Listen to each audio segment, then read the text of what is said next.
Germany's spy chiefs just announced something that makes every headline this week look like fan fiction. Russia isn't playing games anymore, unless the game is, who starts World War III first? At a tense Bundestag hearing, Germany's foreign intelligence chief Martin Jäger warned that Europe's icy peace could turn hot, fast. And no, that's not a climate report, that's the sound of history warming up for a sequel. He basically said Russia's done with the soft launch, hybrid warfare was the beta version, this is the full release. Drones, spies, sabotage, disinformation, the chaos buffet's open, and Putin's already back for seconds. And this wasn't whispered over whiskey in some classified room. This was said live, on the record, to the German public. No jokes about history, they've got enough material from the first season. In October 2025, Jäger tossed out the cozy bedtime story of a 2029 attack window. The threat, he said, isn't a calendar event. It's already breathing down the hallway. His words, we must not sit back and assume that a possible Russian attack will not come until 2029 at the earliest. In other words, Europe's doing what it does best, having a very polite panic about when to panic. This isn't pre-war, it's mid-bug report. The Cold War didn't end, it just rebranded as a limited series. And while Moscow's speed-running the campaign, NATO's still setting up its controller. Russia's been tightening the screws across Europe. Cyberattacks, disinformation, covert sabotage, you name it. At this point, Moscow isn't running a government, it's running a chaos subscription service. It's like Putin got bored of ruling Russia and thought, what if I just annoy everyone? Germany's domestic intelligence chief, Sinan Salen, says there are about 32,500 foreign extremists living in the country, a 6% increase from last year, which is the geopolitical equivalent of checking your screen time report and realizing your worst habit just got a promotion. German intelligence says Russia's goal is simple: weaken NATO, destabilize democracies, and keep Europe arguing while Moscow plays chess. Which is cute, apparently Russia's playing chess, but Europe's been selling off the board and calling it sanctions.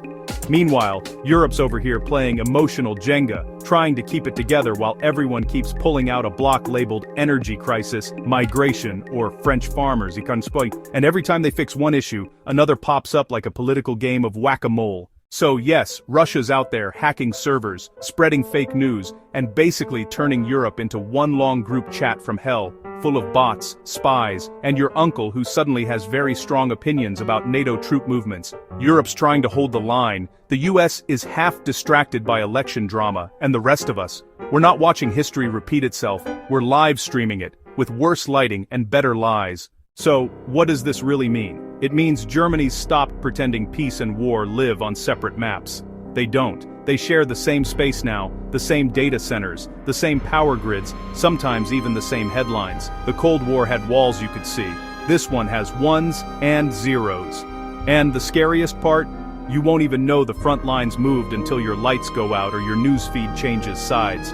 Germany's spies aren't training for some distant apocalypse, they're preparing for war that's already inside the system. Because hybrid war isn't an event, it's an atmosphere, it's not coming soon. It's been running in the background this whole time, we just called it normal. So as the line between war and peace dissolves, everyone's scrambling to decide what side of the firewall they're on.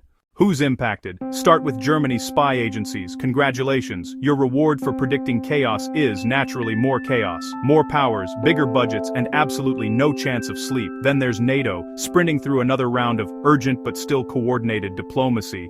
Because nothing says unity like a 2 a.m. video call with 12 different time zones. Russia, meanwhile, is denying everything with the confidence of a toddler covered in paint, insisting it had nothing to do with the mess while still holding the brush.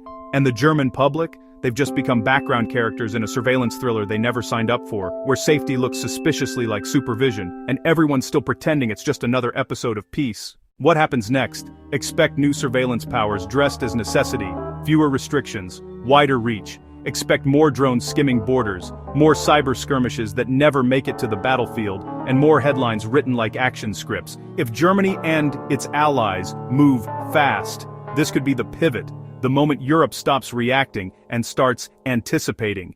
If not, this warning will scroll past like every other one, in a Europe getting comfortable with the idea that Big Brother doesn't break down doors anymore, he just refreshes the feed. Germany isn't warning, it's narrating. Russia plays, Europe hesitates, and between them the board's been smoldering so long it's practically decor. This isn't preparation, This is participation. The world doesn't collapse in silence, it trends into oblivion. Do you think Europe will respond in time? Comment down below and subscribe to stay tuned to the drama we all like to call geopolitics.